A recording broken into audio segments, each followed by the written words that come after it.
मरण पावलेल्या पतीची LIC होती. आम्ही नॉमिनीमध्ये माझे नाव नसल्याने कोर्टात केस टाकला होता. मला पण हक मिळाले पाहिजे म्हणून. त्यानंतर आम्ही घरी येत असताना रस्त्यात कोणी नव्हते. त्यावेळेला आम्हाला मागून कारने धडक दिली आणि आमचा अपघात झाला. आम्ही त्यानंतर अपघात झाल्यानंतर पोलीस स्टेशनला रिपोर्ट केली आणि पोलिसांनी माहिती काढल्यानुसार आता माहीत चालले की आमचा अपघात करणारे माझे सासरेच होते म्हणून. एक आरोपी अटक झालेला आहे आणि 3 फरार आहेत. आमची अशी अपेक्षा आहे की पोलीस त्यांना लवकरात लवकर पकडतील. पुष्टी गोरेगाव 2025 मध्ये 660/2025 हा गुन्हा दाखल होता.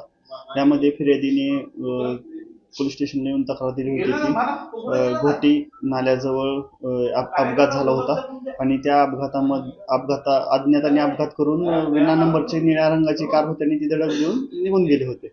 तर त्या अनुषंगाने पोलीस स्टेशन गोरेगावला अपघात रजिस्टर होता.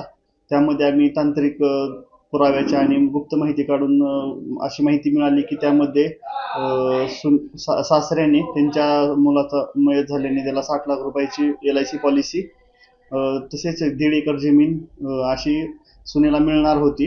तरी तिला आपण संपवल्यास ती आपल्याला मिळून जाईल या अनुषंगाने त्याने त्या आरोपितांना 3 लाख रुपयाची सुपारी दिली होती आणि हा प्रकार जीवे मारण्याचा प्रयत्न केला. तरी आम्ही सदरचा तपास करून यातील कट आरोपींनी फिर्यादीस मारण्यासाठी केलेला कट शोधून काढला आणि सध्या तपास सुरू आहे. एक आरोपी अटक करण्यात आला आहे सध्या आणि 4 आरोपी फरार आहेत. तर त्यांचा शोध सुरू आहे.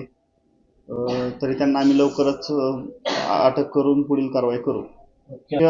जो आरोपी आहे चुडामन कट्टे त्याला ज्यावेळेस आम्ही पहिला आरोपींना पकडलं त्यावेळेस त्यांना माहिती मिळाली आणि ते फरार झाले.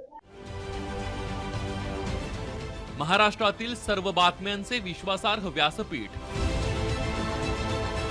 सकाळच्या सर्व सोशल मीडिया प्लॅटफॉर्मला लाईक, फॉलो आणि सबस्क्राईब करा.